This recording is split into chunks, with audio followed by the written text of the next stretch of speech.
بسم اللہ الرحمن الرحیم اقم الصلاۃ لدلوک الشمس الی غسق اللیل، قائم کریے نماز کو لدلوک الشمس، سورج کے ڈھلنے سے، الی غسق اللیل، رات کے اندھیرے تک، وقرآن الفجر، اور قرآن پڑھنا فجر کا، ان قرآن الفجر کان مشہودا، بے شک قرآن پڑھنا فجر کا ہوتا ہے حاضر کیا گیا، یا بے شک قرآن صبح کا قرآن ہے حاضر کیا گیا، ومن اللیل، اور رات کے اندر، اور ومن اللیل، رات میں کچھ حصہ، فتہجد بہ نافلۃ لک، اور رات میں کچھ حصہ جاگتا رہے قرآن کے ساتھ، نافلۃ لک، یہ زیادتی ہے تیرے لیے، عسی ان یبعثک، قریب ہے کہ کھڑا کر دے تجھ کو، ربک، تیرا رب، مقام محمودا، مقام محمود کے اندر۔ یہاں سے اللہ رب العزت نے جو ہے وہ اعمال کا تذکرہ فرمایا ہے، اور دین اسلام کے اندر اعمال میں سب سے بڑا اور سب سے افضل عمل جو ہے وہ نماز کا عمل ہے۔ اور یہاں پر اللہ رب العزت نے جو ہے سورہ بنی اسرائیل کے اندر، ابھی پچھلی آیات کے اندر ہم نے پڑھا کہ آپ صلی اللہ علیہ وسلم کو یہ مخالفین جو تھے اسلام کے، یہ ایذا دیا کرتے تھے، اور اسلام کے جو دشمن تھے وہ مسلمانوں کو، نبی صلی اللہ علیہ وسلم کو مختلف قسم کی تکلیفوں کے اندر مبتلا کرتے تھے، اذیتیں دیتے تھے اور تدبیریں کرتے تھے۔ تو اس آیت کے اندر اللہ رب العزت نے مسلمانوں اور اس وقت نبی صلی اللہ علیہ وسلم کو دشمنوں سے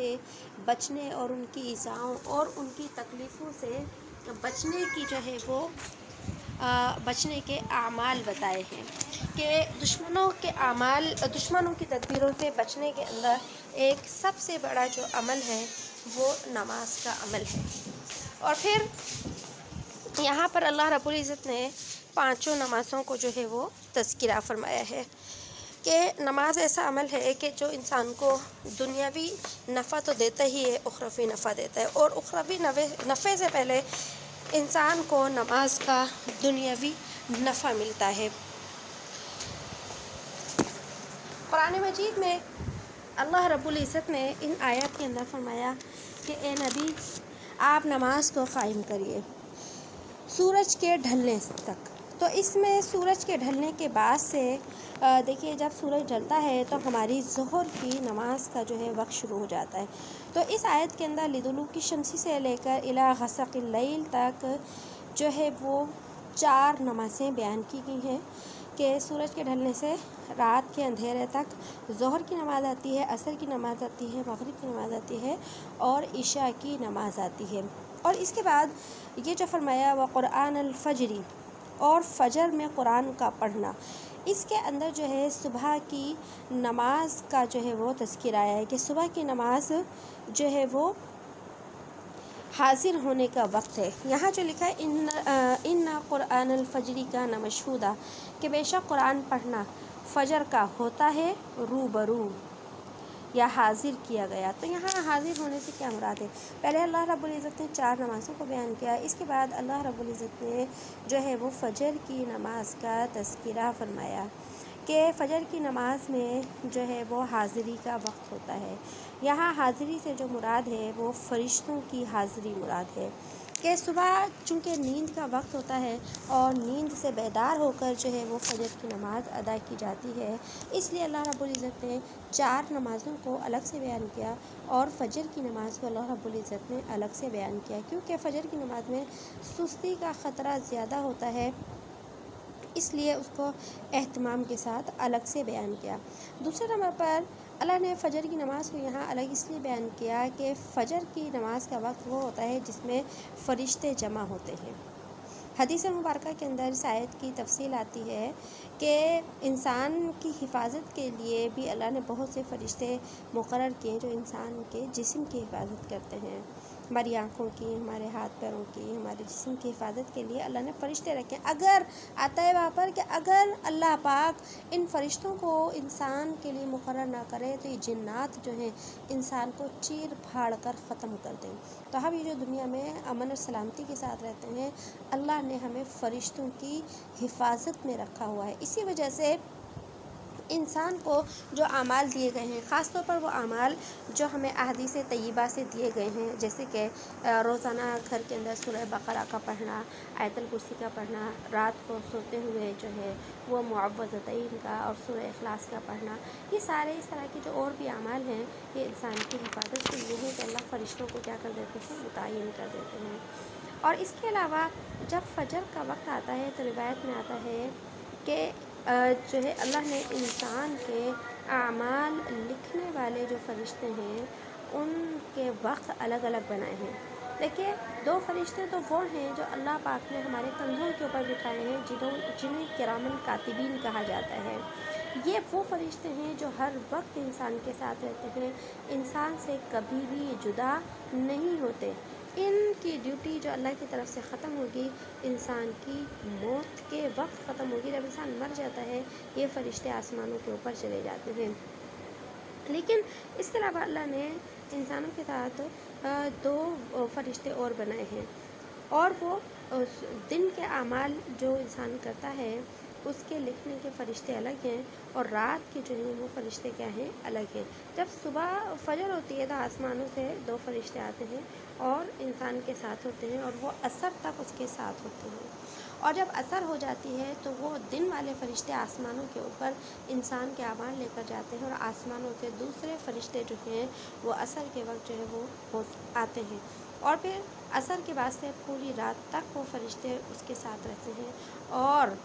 اس کے بعد جب فجر ہوتی ہے تو فرشتے آسمانوں کے اوپر چلے جاتے ہیں۔ تو یہ عصر کی نماز کا وقت وہ ہوتا ہے کہ جب انسان جو ہے یہ انسان کے جو دونوں رات اور دن کے فرشتے ہیں یہ آپس میں کیا ہوتے ہیں، جمع ہوتے ہیں۔ تو یہاں جو مشہودہ سے مراد ہے حاضر ہونے والے، اس سے مراد ہے کہ فرشتے حاضر ہونے والے، لہٰذا فجر کی نماز کو اہتمام کے ساتھ یہاں پر اسی وجہ سے بیان کیا گیا کہ یہ بڑی جو ہے برکت کا وقت ہے کہ اس وقت میں جو ہے فرشتے آسمانوں سے آتے ہیں۔ اور اس کے بعد آگے فرمایا وَمِنَ اللَّيْلِ، اور رات میں کچھ حصہ جاگتا رہے، فَتَہَجَّدْ بِهِ، پس قرآن کے رات کے کچھ حصے میں جاگتا رہے، اور آسان اگر ترجمہ آپ کریں، اور رات میں تہجد پڑھا کر، جو نافلۃ لک، جو آپ کے لیے ایک زائد چیز ہے۔ کہ یہاں پر اللہ نے فرمایا کہ 5 نمازیں جو ایک مسلمان کو دی گئی ہیں، اور اے نبی آپ کو بھی جو 5 نمازیں دی گئیں، ان 5 نمازوں سے زائد ایک چیز اور بھی ہے، ایک عمل اور بھی ہے جسے تہجد کی نماز کہا جاتا ہے۔ اور تہجد کی نماز جو ہے یہ ایک فرض نمازوں سے علاوہ نماز ہے۔ تہجد کی جو نماز ہے اس کے متعلق جو ہے بعض لوگ جو ہے وہ غلط فہمی کا تھوڑا سا شکار ہوتے ہیں۔ ہمارے ہاں ایک معاشرے میں ایک بات بڑی مشہور ہے کہ لوگ سمجھتے ہیں کہ تہجد کی نماز وہ نماز ہوتی ہے کہ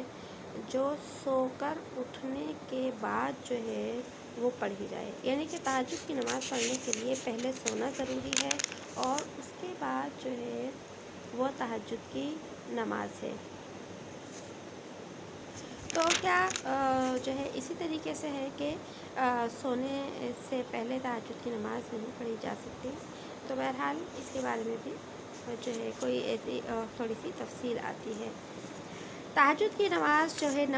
نفلی نماز ہے، اور ہمارے نبی صلی اللہ علیہ وسلم کے اوپر تہجد کی جو نماز تھی وہ فرض تھی، لیکن امت کے لیے جو ہے یہ نماز نفلی نماز ہے۔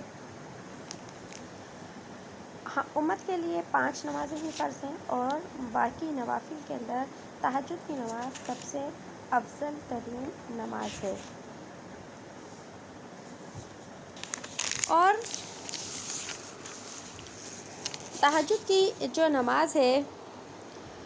آخری حصے کے اندر جو پڑھی جاتی ہے تو اس کے لیے جو ہے اس کا جو ہے اجر بہت زیادہ ہے، کیونکہ اس کے اندر جب انسان اٹھ کر جو ہے تہجد کی نماز جو ہے پڑھتا ہے تو اس کے لیے اس میں اسے مشقت اٹھانی پڑتی ہے، اور جب مشقت انسان اٹھاتا ہے تو اس کا اجر بھی کیا ہوتا ہے؟ زیادہ ہوتا ہے۔ لہذا تہجد کی نماز جو ہے ہر وہ نماز ہوتی ہے، ہر وہ نفلی نماز جو عشاء کی نماز کے بعد پڑھی جائے وہ جو ہے تہجد کی نماز ہوتی ہے، یعنی تہجد کی نماز کو عشاء کی نماز کے بعد جو ہے وہ پڑھا جا سکتا ہے، ٹھیک ہے۔ لیکن صحابہ کرام کا اور ہمارے نبی صلی اللہ علیہ وسلم کا جو معمول تھا وہ یہی تھا کہ آپ جو ہے آخری رات میں بیدار ہو کر اٹھ کر جو ہے وہ تہجد کی نماز پڑھتے تھے۔ تو عشاء کی نماز کے بعد بھی اگر کوئی شخص تہجد کی نیت سے نوافل پڑھنا چاہے تو اس کو تہجد کی نماز ہی شمار کیا جائے گا، کیونکہ قرآن کریم کے اندر ایسے الفاظ کہیں بھی نہیں آتے کہ تہجد کے لیے سونا ضروری ہے، لیکن صحابہ کرام اور آپ صلی اللہ علیہ وسلم کا مبارک عمل بیدار ہو کر جو ہے وہ تہجد کی نماز پڑھنا تھا، اس لیے افضلیت اس نماز کی اسی میں ہے کہ اس کو نماز رات کے آخری حصے کے اندر جو ہے وہ پڑھا جائے۔ اور آگے فرمایا نافلۃ لک، یہ نماز آپ کے لیے زائد ہے، یعنی کہ یہ تہجد کی نماز آپ کے لیے اضافی ہے۔ نفل نماز یا نفل کام اس عمل کو کہتے ہیں جو شریعت نے کسی انسان کے اوپر فرض یا واجب نہیں کیا ہو، اگر کوئی انسان اس کام کو کرتا ہے تو اسے ثواب ملتا ہے، اور اگر کوئی انسان اس کام کو نہیں کرتا تو اس کو اس کا کوئی گناہ بھی نہیں ملتا۔ اب نبی صلی اللہ علیہ وسلم کے بارے میں تو ہم نے پڑھ لیا کہ آپ پر جو ہے 5 نمازوں کے علاوہ تہجد کی نماز بھی فرض تھی، لیکن امت کے لیے جو ہے یہ نماز نفل ہی تھی۔ اور اس کے بعد جو ہے آپ صلی اللہ علیہ وسلم نے تہجد کی نماز کی ساری زندگی جو ہے وہ کیا کی؟ پابندی کی۔ تہجد کی جو رکعتیں ہیں ان رکعتوں کے بارے میں جو ہے صحیح بخاری شریف اور مسلم شریف کی روایت میں آتا ہے کہ اللہ کے نبی صلی اللہ علیہ وسلم کے الفاظ آتے ہیں کہ آپ صلی اللہ علیہ وسلم رات میں 13 رکعتیں پڑھتے تھے، جن میں وتر بھی شامل ہوتے تھے اور 2 رکعت سنت فجر کی بھی شامل ہوتی تھیں۔ بہرحال خلاصے کے طور پر بتا دیتی ہوں کہ تہجد کی جو ہے وہ 12 رکعتیں ہوتی ہیں، اور جو انسان 12 پڑھنا چاہے، 8 یا جتنی بھی پڑھنا چاہے وہ ان رکعتوں کو پڑھ سکتا ہے۔ کم سے کم جو ہے یہ 2 رکعتیں اور زیادہ سے زیادہ جو ہے یہ 12 رکعتیں ہیں۔ اور اس کے بعد اللہ کے نبی صلی اللہ علیہ وسلم سے وعدہ کیا عسیٰ ان یبعثک ربک مقاما محمودا، کہ قریب ہے کہ اللہ کھڑا کر دے تجھ کو تیرے مقام محمود میں۔ مقام محمود کیا ہے؟ مقام محمود روایات میں آتا ہے کہ اللہ نے اپنے نبی صلی اللہ علیہ وسلم سے مقام محمود کا وعدہ کیا ہے، اور جتنے بھی انبیاء علیہ السلام دنیا میں تشریف لائے ان تمام نبیوں میں سے آپ صلی اللہ علیہ وسلم کے لیے یہ مقام جو ہے وہ مخصوص ہے، یعنی کہ جس سارے انبیاء علیہ السلام نے مقام محمود کا جو مقام اور مرتبہ ملا ہے وہ ہمارے نبی صلی اللہ علیہ وسلم کو ملا ہے۔ اور احادیث صحیحہ کے اندر جو ہے مقام محمود کی وضاحت آتی ہے کہ مقام محمود کیا ہے۔ یہ مقام محمود شفاعت کبریٰ ہے۔ شفاعت کبریٰ یعنی کہ حشر کے میدان میں نبی صلی اللہ علیہ وسلم اپنی امت کے لوگوں کی سفارش کریں گے اور اپنی امت کے لوگوں کی اللہ کے ہاں جو ہے بخشش کی دعائیں کریں گے۔ اور اس کے بارے میں ایک بڑی جو ہے حدیث آتی ہے جس کے بارے میں جس کو حدیث شفاعت کہتے ہیں. جتنے بھی بخاری شریف ہے، مسلم شریف ہے، جتنی بھی احادیث طیبہ کی بڑی بڑی کتابیں ہیں، ان کے اندر جو ہے اس حدیث کا تذکرہ آتا ہے. اور اس میں آتا ہے کہ کل جب قیامت کا دن ہوگا، سارے اولین آخرین سارے کے سارے انسان حشر کے میدان میں جمع ہوں گے. حضرت آدم علیہ السلام سے لے کر حضور صلی اللہ علیہ وسلم تک تمام نبی اور سارے نبیوں کی امتیں جمع ہوں گی. اور جب سارے لوگ حشر کے میدان میں جمع ہوں گے تو آتا ہے کہ اس دن اللہ زمین کو تانبے کی کر دیں گے، اور سورج کو جو ہے انسان 1 میل کے فاصلے پر کر دیا جائے گا. اس کی بھی تشریحات ہے کہ 1 میل کے فاصلے پر جب سورج کیا جائے گا، تو جب سورج اتنا قریب آ جائے گا تو اس کے متعلق آتا ہے کہ انسان کے دماغ اس طرح پکنے لگیں گے سورج کی تپش اور گرمی کی وجہ سے. جس طرح چولہے کے اوپر رکھی ہوئی ہانڈی پکتی ہے، اس طرح انسان کے سر کے اندر اس کا دماغ ابلنے لگے گا. اتنی سخت گرمی ہوگی، پیاس کی شدت ہوگی، زمین تانبے کی ہوگی جو تپ رہی ہوگی، اور سارے کی ساری مخلوق کھڑی ہوگی. لیکن اللہ رب العزت اس دن انسانوں کا حساب نہیں لیں گے. یعنی غصے کی وجہ سے، جلال کی وجہ سے اللہ پاک انسانوں کا حساب نہیں لیں گے. تو سارے انسان جب پریشان ہوں گے تو سارے کے سارے لوگ مل کر سیدنا آدم علیہ السلام کے پاس جائیں گے، اور آدم علیہ السلام سے عرض کریں گے انت ابونا، اے آدم آپ ہمارے باپ ہیں. سارے انسان آدم علیہ السلام کی جو ہے وہ اولاد میں سے ہیں، تو کہیں گے اے آدم آپ ہمارے باپ بھی اور آپ اللہ کے نبی بھی ہیں، آپ اللہ سے سفارش کریے ہماری. تو حضرت آدم علیہ السلام فرمائیں گے کہ نہیں، مجھ سے غلطی ہوئی تھی جس کی وجہ سے مجھے اللہ نے جنت سے دنیا میں بھیج دیا تھا. میں آج اپنی اس غلطی کے اوپر شرمندہ ہوں، اور میں آج اپنی جان کو اللہ سے بچانے کی کیا کرتا ہوں، فکر کرتا ہوں. حدیث میں آتا ہے وہ کہیں گے یا ربی نفسی نفسی، اللہ بس آج میں یہ چاہتا ہوں کہ مجھے بخش دے. پھر حضرت آدم علیہ السلام سارے لوگوں سے فرمائیں گے کہ تم جاؤ جو ہے ابراہیم کی طرف جاؤ. تو جب سارے لوگ مل کر حضرت ابراہیم علیہ السلام کے پاس آئیں گے تو ابراہیم علیہ السلام سے کہیں گے اے ابراہیم آپ تو اللہ کے خلیل تھے، دنیا کے اندر اللہ کے دوست تھے، اللہ کے نبی تھے، آپ آج اللہ سے ہماری سفارش کر دیجیے. تو حضرت ابراہیم علیہ السلام فرمائیں گے کہ میں جو ہے سفارش نہیں کر سکتا، تم جاؤ موسیٰ کے پاس. موسیٰ جو کلیم اللہ ہیں، جنہوں نے دنیا میں اللہ سے ہم کلامی کا شرف حاصل کیا، تم موسیٰ کے پاس جاؤ. تو سارے کے سارے لوگ مل کر موسیٰ علیہ السلام کے پاس آئیں گے. پھر موسیٰ علیہ السلام سے کہیں گے کہ موسیٰ آپ تو دنیا میں کلیم تھے، آپ دنیا میں اللہ سے گفتگو کیا کرتے تھے، آپ اللہ کے نبی ہیں، آپ اللہ سے سفارش کریے ہماری. تو موسیٰ علیہ السلام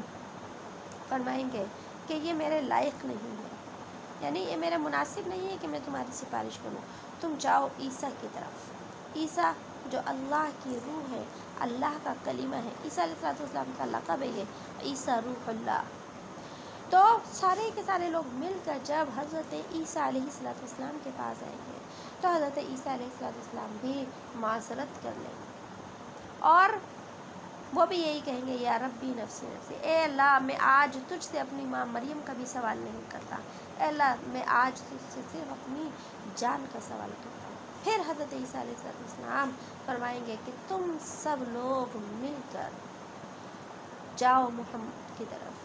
صلی اللہ علیہ وسلم جو اللہ کے محبوب ہیں، ان کے پاس جاؤ. پھر آتا ہے حدیث میں کہ سارے کے سارے لوگ مل کر ہمارے پیارے نبی صلی اللہ علیہ وسلم کے پاس آئیں گے اور ان سے عرض کریں گے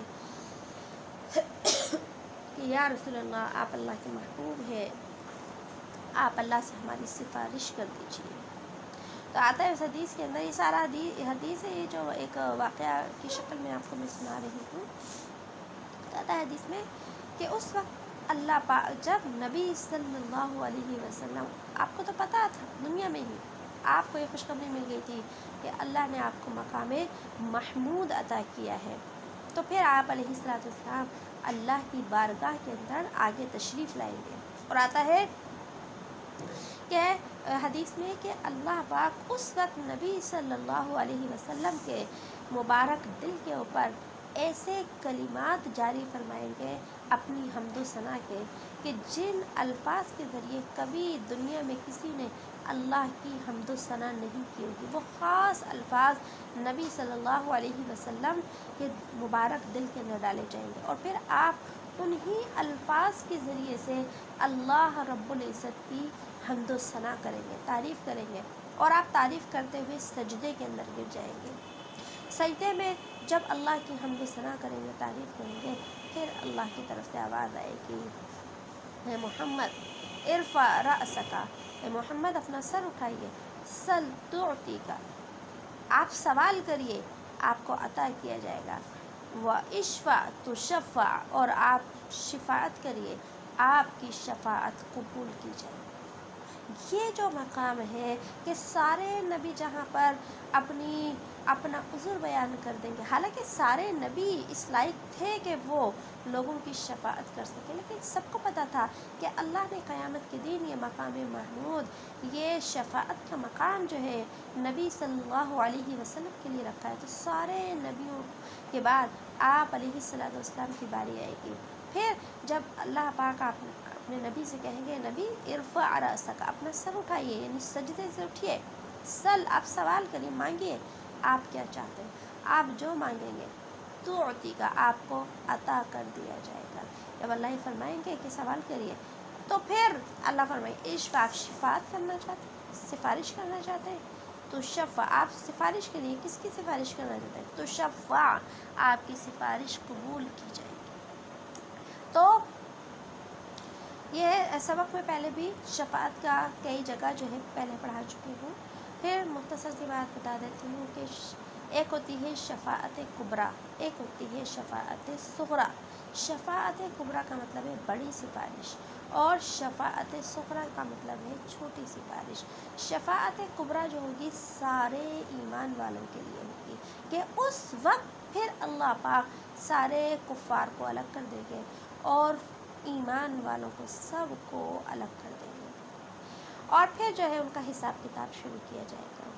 اور اس کے بعد جب شفاعت صغریٰ کا وقت آئے گا، شفاعت کبریٰ صرف امت محمدیہ کے لیے خاص ہوگی، کہ ہمارے پیارے نبی صلی اللہ علیہ وسلم اپنی امت کے وہ لوگ جن کے لیے جہنم میں جانا لکھا جا چکا ہوگا، جن کے لیے جہنم کا فیصلہ ہو چکا ہوگا، ان کے لیے شفاعت کریں گے۔ اسی لیے تو جو شفاعت کے اعمال آتے ہیں، جیسے کہ اذان کے متعلق آتا ہے کہ جو شخص اذان ہوتی ہے تو اذان کا ادب یہی ہے کہ خاموش رہا جائے، اذان ہو تو خاموش ہو جائے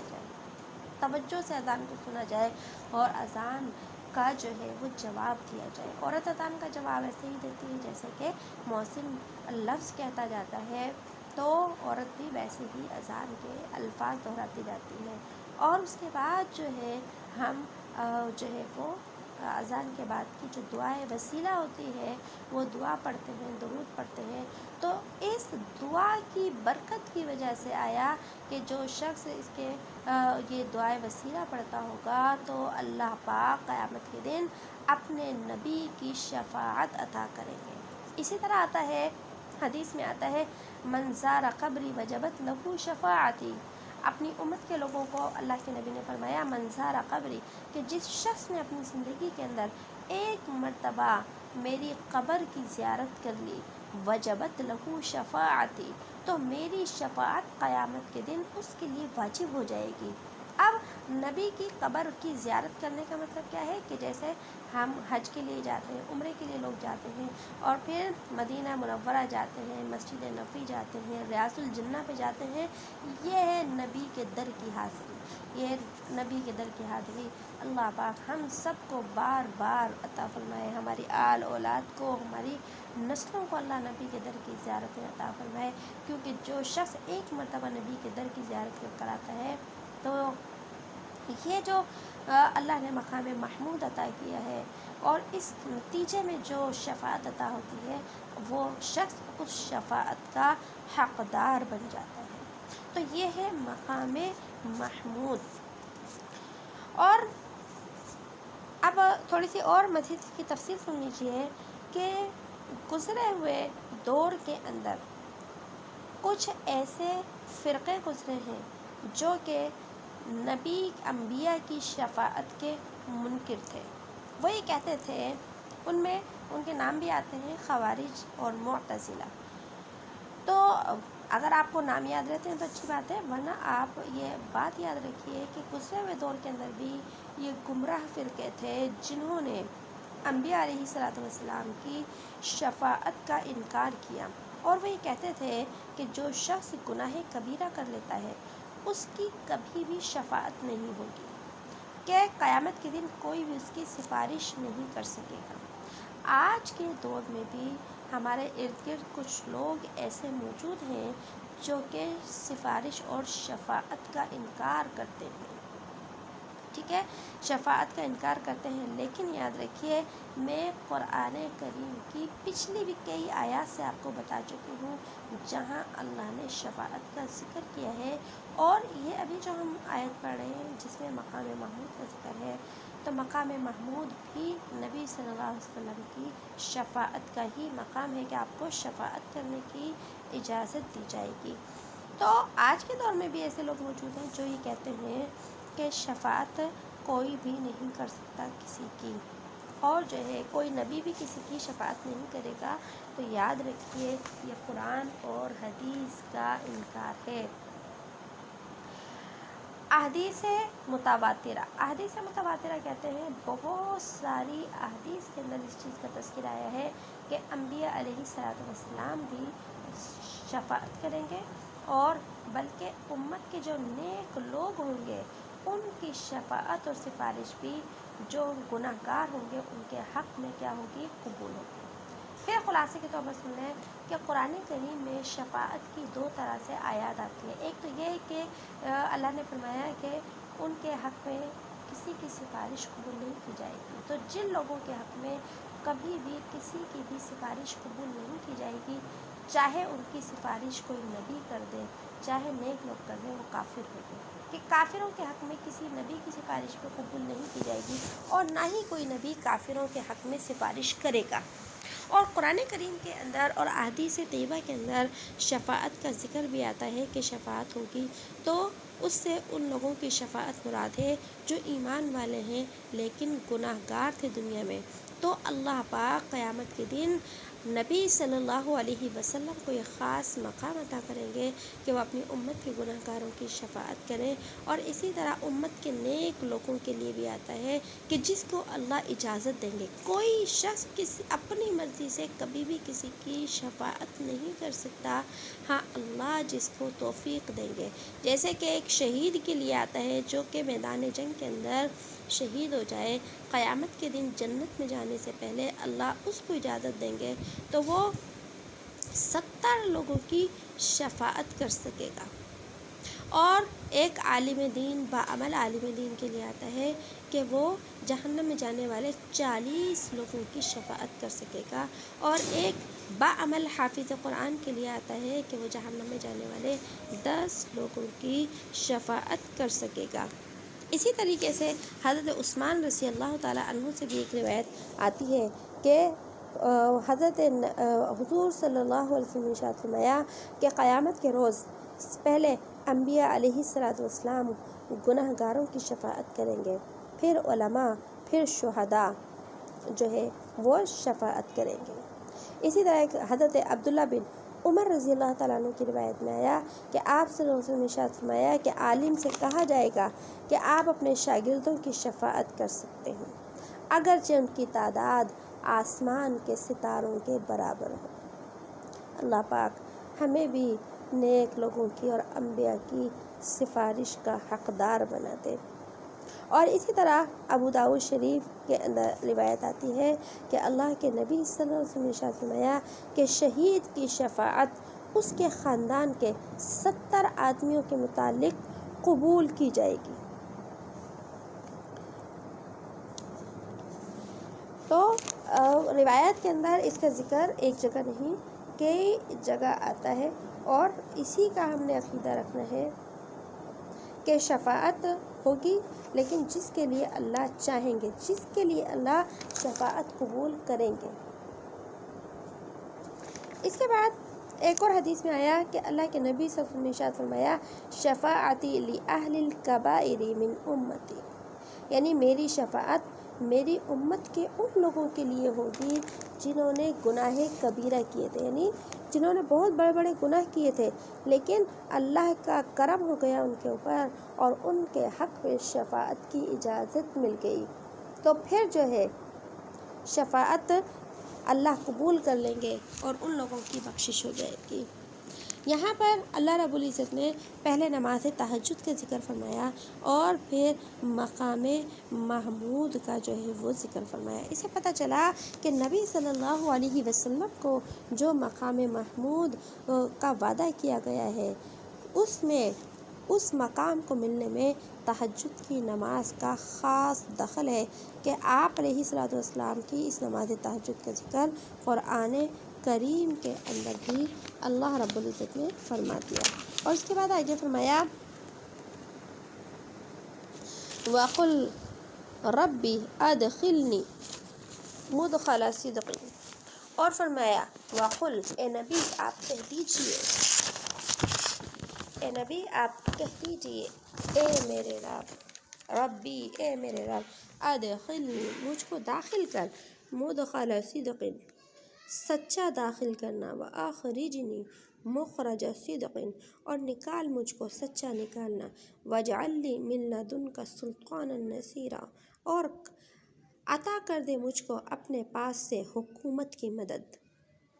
وَقُلْ جَاءَ الْحَقُّ وَزَهَقَ الْبَاطِلُ اور اے نبی آپ کہیے کہ حق آ گیا، وَزَهَقَ الْبَاطِلُ اور باطل مٹ گیا، إِنَّ الْبَاطِلَ كَانَ زَهُوقًا کہ بے شک باطل مٹ جانے کے لیے ہے۔ تو یہاں پر اللہ رب العزت نے جو ہے یہ جو آیت بیان فرمائی وَقُلْ رَبِّ أَدْخِلْنِی، کہ یہاں پر نبی صلی اللہ علیہ وسلم کو جو ہے ایک تسلی جو ہے وہ دی گئی کہ پہلے بتایا گیا کہ کفار جو تھے، کفار مکہ نبی صلی اللہ علیہ وسلم کو ایذائیں دیتے تھے اور وہ تدبیریں کرتے تھے، منصوبے بناتے تھے، تو اللہ نے فرما دیا تھا کہ یہ جو اسلام کے خلاف تدبیریں کرتے ہیں اور نبی کے خلاف جو یہ منصوبے بناتے ہیں یہ کبھی بھی کامیاب نہیں ہوں گے، اور ان کفار کے مقابلے میں نبی صلی اللہ علیہ وسلم کو جو ہے حکم دیا گیا کہ آپ نے نماز قائم کرنی ہے، 5 نمازوں کا اہتمام کرنا ہے، اور تہجد کی تلقین اللہ نے آپ کو قرآن کریم کے اندر فرمائی، اور پھر فرمایا کہ جب آپ یہ عمل کریں گے تو اے نبی کفار کے عیسیٰ اور کفار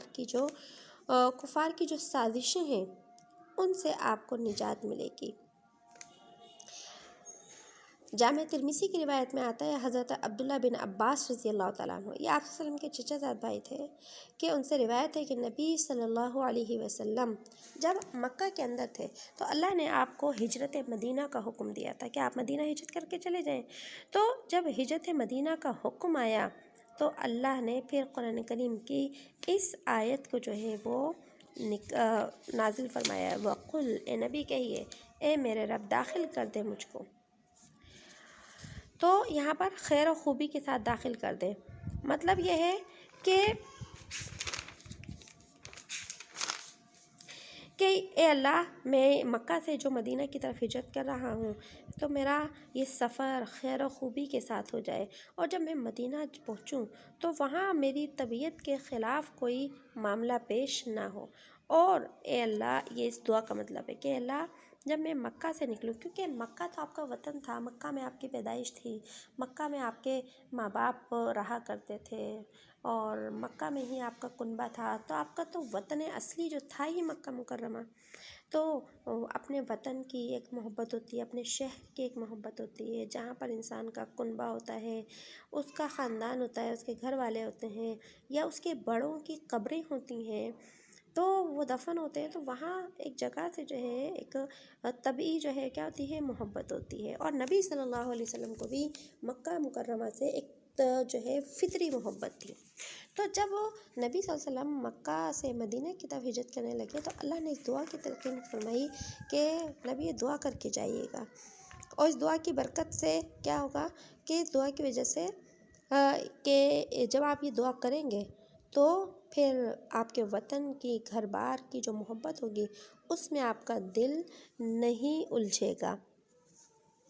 تو اس لیے جو ہے اور نبی صلی اللہ علیہ وسلم کو ایک بہت بڑا صدمہ کیا تھا مکہ چھوڑنے کا، کہ اپنا گھر چھوڑ دیتے اور اپنے کنبہ خاندان، چلو یہ بھی چھوٹ گیا، لیکن جو سب سے زیادہ جو غم تھا مکہ چھوڑنے کا تھا وہ تھا بیت اللہ، کہ بیت اللہ کو چھوڑ کر جانا نبی صلی اللہ علیہ وسلم کے لیے انتہائی صدمے کی بات تھی، اور کہ اللہ کے گھر کو چھوڑ کر چلا جائے۔ لیکن اسلام کی سربلندی کے لیے اور مسلمانوں کے امن کے لیے اور اسلام کو پھیلانے کے لیے آپ نے مکہ سے مدینہ طیبہ کی طرف ہجرت کی، اور جب ہجرت کے وقت اللہ نے اس دعا کو جو ہے نازل فرمایا اور اللہ کے نبی کو تلقین کی کہ آپ نے یہ دعا پڑھنا ہے، تو مکہ سے نکلنا بھی عافیت کے ساتھ ہو، مدینہ میں پہنچنا بھی عافیت کے ساتھ ہو۔ تو اسی دعا کا یہ نتیجہ تھا کہ ہجرت کے وقت جو تعاقب کرنے والے جو کافر تھے وہ نبی صلی اللہ علیہ وسلم کو کیا کر رہے تھے؟ ڈھونڈ رہے تھے۔ تو اللہ تعالیٰ نے ہر قدم پر جو ہے آپ صلی اللہ علیہ وسلم کو ان کفار مکہ سے جو ہے بچایا ہے۔ جیسے ہم نے بڑا تاریخی واقعہ ہے کہ جب نبی صلی اللہ علیہ وسلم ہجرت مدینہ کے لیے نکلے تو حضرت ابوبکر صدیق رضی اللہ تعالیٰ عنہ کیا تھے؟ آپ کے ساتھ تھے، اور کفار مکہ آپ کے پیچھے پیچھے تعاقب میں تھے۔ تو حضرت صدیق اکبر رضی اللہ تعالیٰ عنہ نے نبی صلی اللہ علیہ وسلم کو اپنے کندھوں کے اوپر اٹھا رکھا تھا، اور وہ جو ہے آپ صلی اللہ علیہ وسلم کو لے کر غار ثور کے اوپر چڑھے،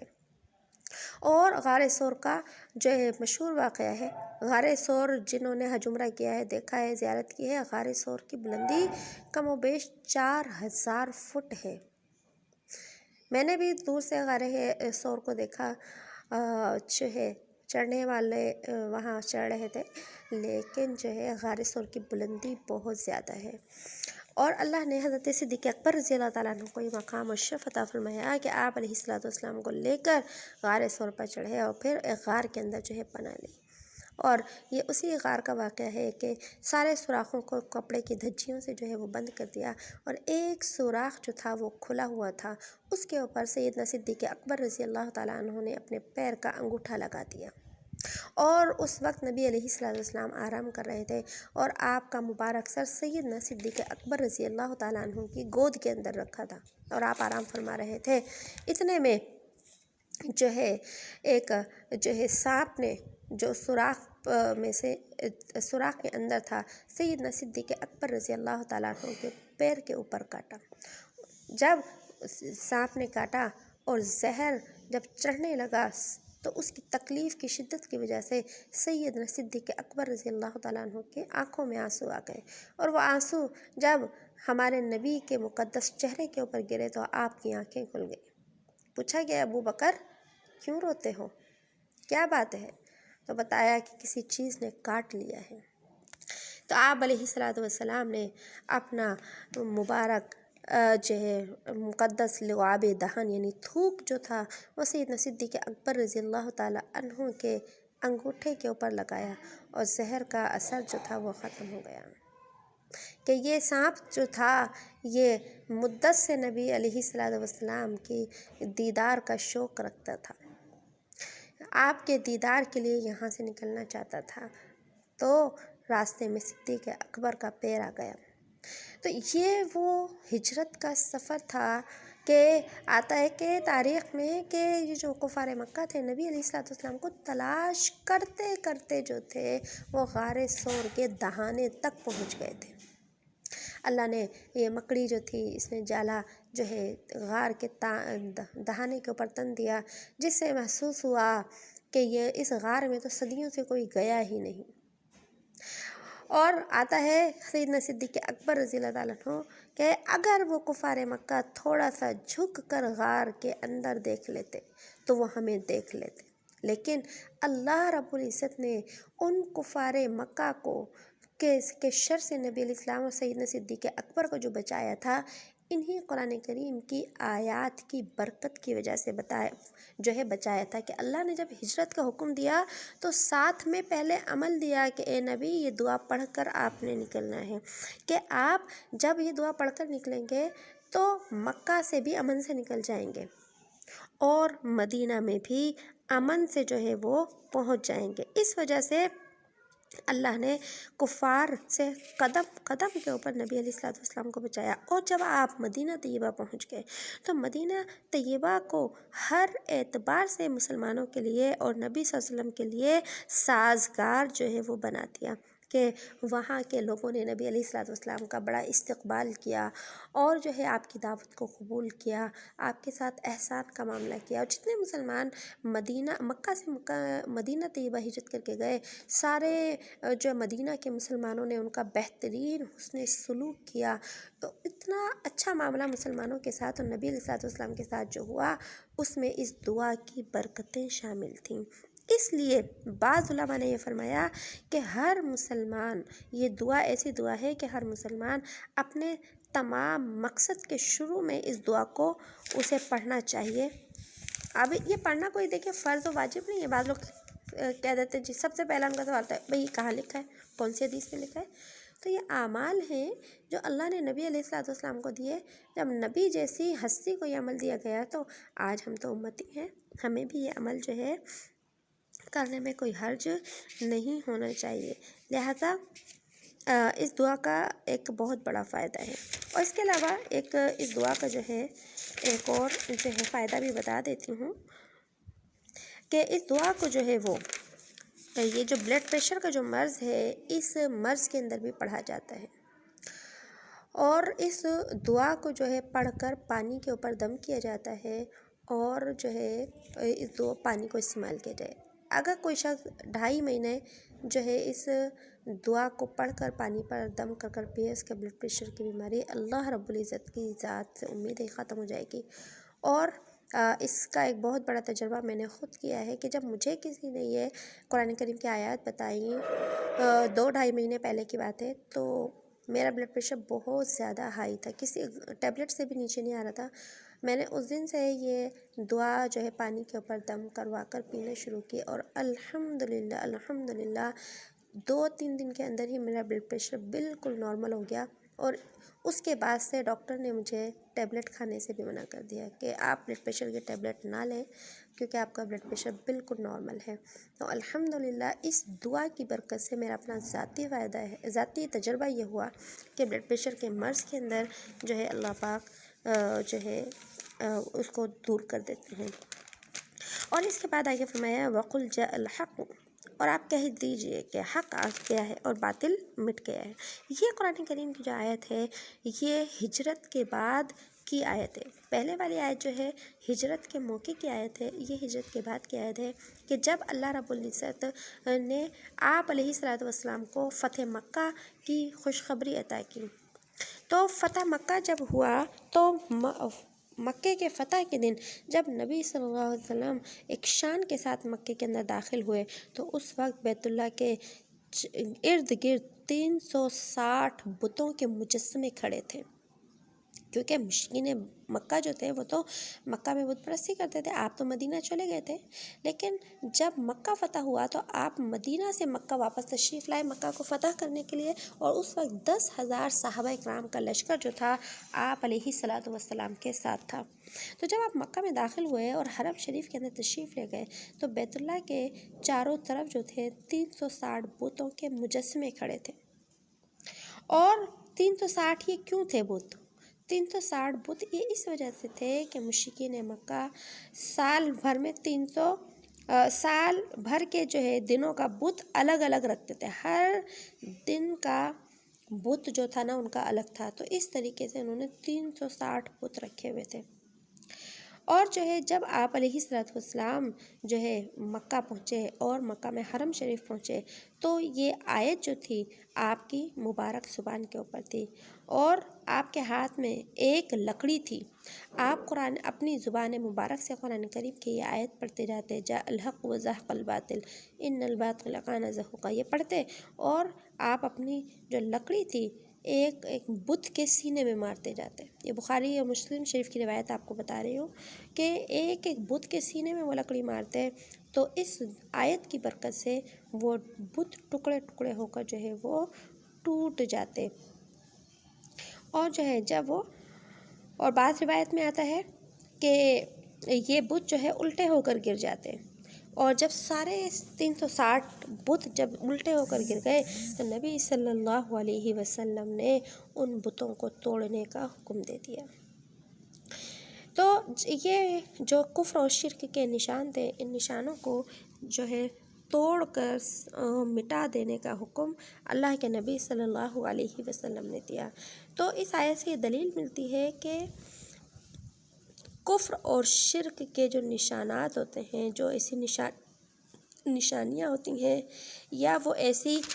چیزیں، وہ ایسے باطل آلات اور ایسی گناہوں کی چیزیں جن کے ذریعے سے انسان گناہ کرتا ہے، ان کو مٹا دینا چاہیے. اسی طرح وہ تصویریں یا مجسمے، یہ بھی بتوں کے حکم میں ہی ہیں، ان کو بھی جو ہے وہ مٹا دینا چاہیے. اور اب دیکھیے آج کل جو ہے ایسے شو پیس آتے ہیں جن کے اوپر جو ہے وہ مجسمے بنے ہوتے ہیں. آج کل تو اللہ معاف کرے ڈراموں کے اندر بھی اس طرح کی چیزیں کہ ہر جگہ بت ہی بت رکھے ہوئے دکھائی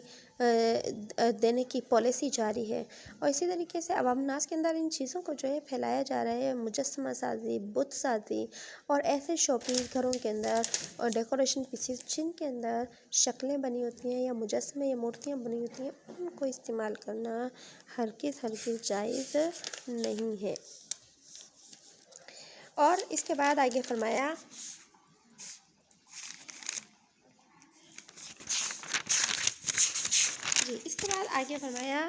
وَنُنَزِّلُ مِنَ الْقُرْآنِ مَا هُوَ شِفَاءٌ، اور ہم اتارتے ہیں قرآن میں سے اور وہ شفا ہے، وہ رحمت للمؤمنین، اور رحمت ہے ایمان والوں کے لیے. وَلَا يَزِيدُ الظَّالِمِينَ إِلَّا خَسَارًا، اور نہیں ہم زیادہ کرتے ظالموں کا مگر نقصان. کہ اللہ نے فرمایا کہ یہ جو ہم نے قرآن مجید نازل کیا، قرآن مجید کی آیات کو جو اتارا، تو قرآن مجید جو ہے یہ پاکیز کی شفا ہے، شفا جو ہے صحت ہے دلوں کے لیے. اب قرآن مجید کو اللہ نے فرمایا ما هو شفاء، یہ شفا ہے. سب سے پہلے تو ایک اہم بات اس کو آپ نوٹ کر لیجئے کہ دیکھیں یہاں پر لکھا ہے شفا، شین کے زیر کے ساتھ لکھا ہے شفا. ہم اردو میں بھی شفا کا لفظ بولتے ہیں، اللہ تمہیں شفا دے. ایک ہوتا ہے شفا شین کے زیر کے ساتھ، ایک ہوتا ہے شفا شین کے زبر کے ساتھ، اور ان دونوں میں زمین اور آسمان کا فرق ہے معنی میں. شفا شین کے زیر کے ساتھ جب ہوتا ہے تو اس کا معنی ہوتا ہے صحت اور تندرستی، اور جب شین کے زبر کے ساتھ ہوتا ہے تو اس کا معنی ہوتا ہے موت اور ہلاکت. ہمارے ہاں اردو کے اندر بھی بعض اوقات بیماروں کو دعا دی جاتی ہے اللہ تمہیں شفا دے، تو یہ تو انہیں صحت کی جو ہے دعا کے بجائے ہلاکت کی اور موت کی بد دعا دی جا رہی ہوتی ہے کہ اللہ تمہیں موت دے دے. اس لیے ہم عام زندگی میں بھی یہ لفظ استعمال کریں تو اس کو بہت احتیاط سے استعمال کرنا چاہیے. شفا کو شین کے زیر کے ساتھ بولنا چاہیے. اب قرآن مجید کی جو آیات ہیں، یاد رکھیے قرآن مجید شفا ہے، اور یہ بدن کی بیماریوں کے لیے بھی شفا ہے اور دل کی بیماریوں کے لیے بھی شفا ہے. بدن کی بیماریوں کے لیے تو دیکھیں میں نے آپ کو ایک مثال ابھی بتائی ہے کہ قرآن کریم کی ان آیات کے پڑھنے سے بلڈ پریشر کا جو مرض ہے وہ جو ہے وہ بھی کنٹرول میں آ جاتا ہے. اسی طریقے سے سورہ فاتحہ کے متعلق خود احادیث طیبہ میں آتا ہے کہ 7 دفعہ سورہ فاتحہ کو پڑھا جائے اور کسی بھی بیماری کے لیے پڑھا جائے اور اس کو دم کیا جائے یا پانی پر پڑھ کر اسے استعمال کیا جائے، اللہ اس سے بھی شفا عطا فرماتے ہیں. اسی طرح اور بھی بہت سے اعمال ہیں جن کے ذریعے سے باطنی جو یعنی جسمانی جو شفا ہے وہ قرآن کریم کے ذریعے سے بالکل ملتی ہے. بعض لوگ سمجھتے ہیں کہ جی قرآن کریم کی آیات کو اللہ نے اس لیے نہیں بھیجا کہ جی ان کو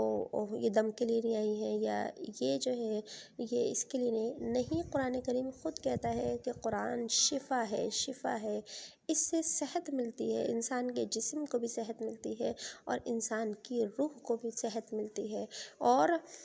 انسان جس عقیدے کے ساتھ قرآن کریم کی آیات کو پڑھتا ہے اللہ اس کو ویسے ہی نفع عطا فرماتے ہیں۔ تو جسم کا نفع بھی اس سے ظاہر ہے اور دل کا نفع بھی ظاہر ہے کہ قرآن کریم ہمارے دلوں کے لیے شفا ہے۔ کیسے شفا ہے؟ کہ قرآن کریم کے اوپر جو شخص ایمان لاتا ہے شرک سے اور کفر سے اور برے اخلاق سے جو ہے وہ کیا ہو جاتا ہے؟ وہ پاک ہو جاتا ہے۔ اس لیے جو ہے تمام جو ہے امت اس کے اوپر متفق ہے کہ قرآن کریم ظاہر کی بھی شفا ہے اور باطن کی بھی شفا ہے۔ ظاہر کی شفا کا مطلب ہماری جو ظاہری بیماریاں ہیں ان کے لیے بھی شفا ہے، اور باطن کی جو بیماریاں ہیں ان کے لیے بھی شفا ہے۔ اس کے ساتھ ساتھ یہ بھی سن لیجیے کہ قرآن کریم کی آیات پڑھ کر مریض کے اوپر دم کیا جا سکتا ہے یا نہیں کیا جا سکتا، یا تعویذ کی شکل میں اس کو لکھ کر استعمال کیا جا سکتا ہے یا نہیں کیا جا سکتا۔ تو اس کے لیے مسئلہ بالکل یہی ہے کہ قرآن کریم کی آیات کو پانی وغیرہ پر پڑھ کر دم کر کر مریض کو بالکل دیا جا سکتا ہے، اور اگر تعویذ کی شکل میں لکھ کر ڈالا جائے تو یہ بھی اس سے بھی شفا ملتی ہے۔ حدیث ہی آپ کو ایک بتا دیتی ہوں، حضرت ابو سعید خدری رضی اللہ تعالیٰ تمام احادیث، یہ حدیث تمام کتب کے اندر ہے، بخاری مسلم ساری کتابوں کے اندر یہ حدیث موجود ہے کہ صحابہ کرام کی ایک جماعت تھی جو سفر کر رہی تھی۔ سفر کرتے ہوئے صحابہ کرام کی وہ جماعت ایک جو ہے وہ گاؤں کے اوپر سے گزری، تو گاؤں کا جو سردار تھا اس کو بچھو نے کاٹ لیا تھا۔ تو جب وہ صحابہ وہاں پہنچے تو وہاں کے لوگ کہنے لگے کہ صحابہ سے پوچھا کہ آپ اس کا علاج کر سکتے ہیں؟ تو صحابہ نے بتایا کہ ہم اس کا علاج کر سکتے ہیں۔ تو صحابہ نے اس وقت 7 مرتبہ سورہ فاتحہ پڑھی اور اس پر دم کیا، مریض کے اوپر دم کیا تو وہ مریض اچھا ہو گیا، ٹھیک، اللہ نے صحت دے دی۔ جب صحابہ کرام واپس مدینہ منورہ تشریف لائے تو صحابہ نے اپنے اس عمل کا تذکرہ نبی صلی اللہ علیہ وسلم سے کیا کہ کیا ہم نے یہ صحیح کیا عمل؟ تو آپ نے صحابہ کرام کے اس عمل کو درست قرار دیا کہ آپ نے یہ جو عمل کیا قرآن کریم سے یہ صحیح ہے۔ اسی طریقے سے ہم نے سورہ فلق اور سورہ ناس پڑھی، وہاں پر بھی ہم نے یہ پڑھا تھا کہ نبی صلی اللہ علیہ وسلم پر جب جادو ہو گیا تھا تو اللہ نے سورہ فلق اور سورہ ناس کو نازل کیا تھا، اور سورہ فلق اور سورہ ناس آپ صلی اللہ علیہ وسلم یہ پڑھا کرتے تھے اور اپنے مبارک جسم کے اوپر دم کیا کرتے تھے۔ اور میں نے اس سے پہلے بھی آپ کو ایک عمل بتایا ہے کہ ہمارے نبی صلی اللہ علیہ وسلم کا ساری زندگی یہ معمول رہا تھا کہ جب آپ رات کو اپنے بستر کے اوپر جاتے تو 3 دفعہ سورہ فلق پڑھتے، 3 دفعہ سورہ ناس پڑھتے، اپنے ہاتھوں کے اوپر دم کرتے اور اپنے پورے مبارک جسم کے اوپر پھیر لیا کرتے تھے۔ ان ساری روایات سے پتہ چلتا ہے کہ قرآن کریم انسان کے بدن کے لیے بھی شفا ہے اور انسان کے باطن یعنی دل کے لیے بھی شفا ہے۔ اور آگے اللہ نے فرمایا وَلَا يَزِيدُ الظَّالِمِينَ، اور نہیں زیادہ ہوتا ظالموں کا مگر خسارہ، کہ یہ قرآن مجید ایمان والوں کو نفع ہی نفع دیتا ہے، جسمانی نفع بھی دیتا ہے تو روحانی نفع بھی دیتا ہے، دنیاوی نفع بھی دیتا ہے تو پھر آخرت کا بھی نفع دیتا ہے۔ لیکن جب اس قرآن کریم کو سن کر انکار کیا جائے، اس کی بے ادبی کی جائے، اس کی بے حرمتی کی جائے اور اس کے اوپر ایمان نہ لایا جائے تو یہی قرآن کریم اس انسان کو دنیا اور آخرت کی ناکامی دیتا ہے۔ جیسے کہ کفار و مشرکین کے قرآن تو ان کے سامنے بھی تھا لیکن وہ قرآن کو ماننے کے لیے تیار نہیں تھے، تو اللہ نے دنیا کے اندر بھی انہیں ناکام کر دیا اور آخرت کے اندر بھی اللہ نے انہیں ناکام کر دیا۔ اس کے بعد یہ چند آیتیں اور ہیں، یہ پڑھ لیتے ہیں ہم۔ آگے فرمایا وَإِذْ أَنْعَمْنَا عَلَى الْإِنسَانِ، اور جب ہم نعمت عطا کرتے ہیں انسان کو، أَعْرَضَ وَنَأَى بِجَانِبِهِ، تو وہ روگردانی کرتا ہے، وَأَعْرَضَ اور منہ پھیر لیتا ہے، وَنَأَى بِجَانِبِهِ اور وہ پہلو پھیر لیتا ہے، وَإِذَا مَسَّهُ الشَّرُّ كَانَ يَئُوسًا اور جب پہنچتی ہے اس کو کوئی تکلیف کوئی برائی، كَانَ يَئُوسًا تو وہ مایوس ہو جاتا ہے۔ قُلْ اے نبی آپ کہہ دیجئے، كُلٌّ يَعْمَلُ عَلَى شَاكِلَتِهِ آپ کہہ دیجئے کہ ہر ایک شخص کام کرتا ہے، ہر ایک شخص کام کرتا ہے اپنے طریقے پر۔ فَرَبُّكُمْ أَعْلَمُ بِمَنْ هُوَ أَهْدَى سَبِيلًا، بس آپ کا رب خوب جانتا ہے کس نے پایا ہدایت کا راستہ۔ یہاں پر اللہ نے پھر کفار کا ذکر کیا کہ کفار ایسے ہیں کہ جب ہم ان کو کوئی نعمت عطا کرتے ہیں تو وہ کیا کرتے ہیں، وَأَعْرَضَ، وہ منہ پھیر لیتے ہیں کہ ہم نعمتیں عطا کرتے ہیں تو یہ سمجھتے ہیں یہ نعمتوں کے حقدار ہیں، لیکن وہ ایمان لانے سے منہ پھیر لیتے ہیں، ہمارے احکام سے منہ پھیر لیتے ہیں، وَنَأَىٰ بِجَانِبِهِ، اور منہ ٹال دیتا ہے، منہ موڑ لیتا ہے، جیسے کہ اللہ کو جانتا ہی نہ ہو۔ جیسے کل ہم نے پڑھا تھا نا کہ اللہ فرماتے ہیں جب یہ سمندروں میں سفر کرتے ہیں، طوفان آتے ہیں، ہم انہیں طوفانوں سے بچا لیتے ہیں، جب یہ ساحل کے اوپر پہنچ جاتے ہیں تو اللہ سے کیا کر لیتے ہیں، منہ پھیر لیتے ہیں، پھر انہیں بتوں کے آگے سجدے کرنے لگتے ہیں۔ تو یہاں پر بھی اس کا مطلب یہی ہے کہ جب ہم ان کفار کو نعمتیں عطا کرتے ہیں تو یہ کیا کرتے ہیں، منہ موڑ لیتے ہیں۔ اور مسلمان کے لیے بھی یہ آیت ہے کہ جب کسی انسان کو اللہ کیا کرتے ہیں، کوئی انسان تکلیف میں پریشانی میں ہوتا ہے تو بڑا اللہ کی طرف متوجہ ہوتا ہے، روتا ہے دھوتا ہے اور عبادات کرتا ہے، لیکن جیسے ہی اللہ اسے رزق کی فراوانی دیتے ہیں، مال کی خوشحالی عطا کرتے ہیں تو وہ کیا کرتا ہے، اعرض، وہ ٹال دیتا ہے، وہ اللہ کے احکام کو ٹال دیتا ہے۔ اب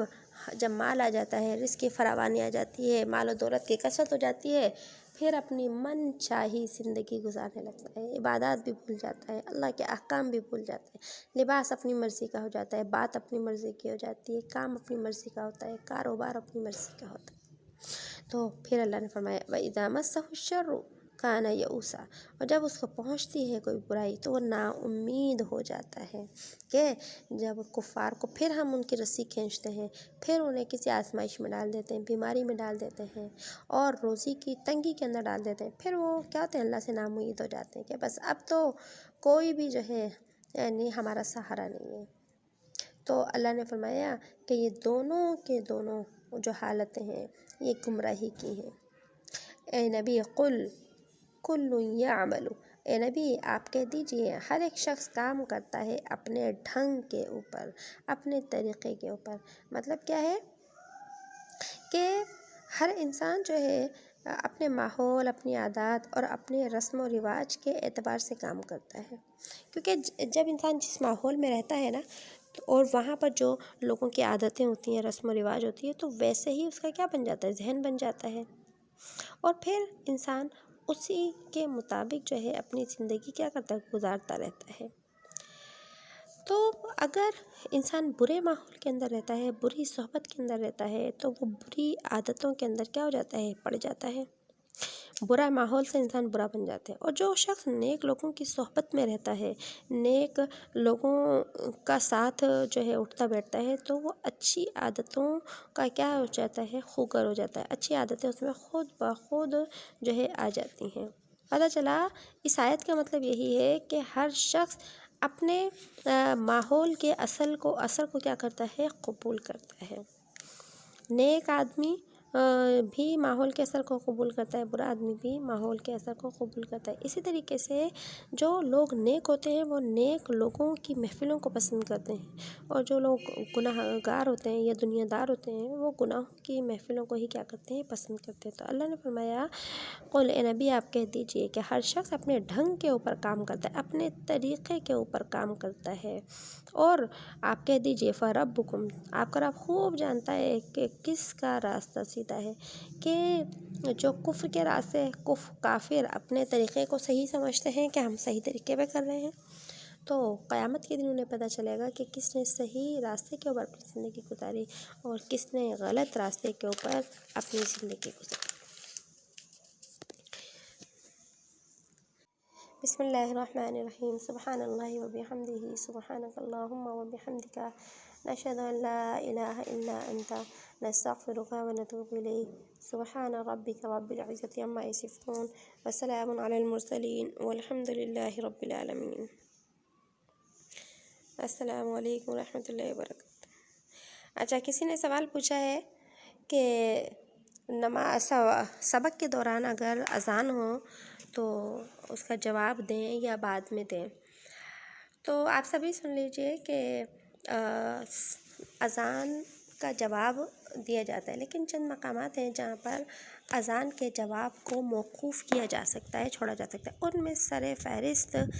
دین کا پڑھنا اور پڑھانا ہے کہ اگر کوئی شخص دین کے پڑھنے پڑھانے میں لگا ہوا ہے اور اس وقت اذان ہو جائے تو اس کو چاہیے کہ وہ اپنا پڑھنا پڑھانا جاری رکھے، یعنی اگر خاموش ہونا چاہے تو خاموش بھی ہو سکتا ہے، کوئی حرج نہیں ہے خاموش ہونے میں، لیکن اگر وہ خاموش نہ ہو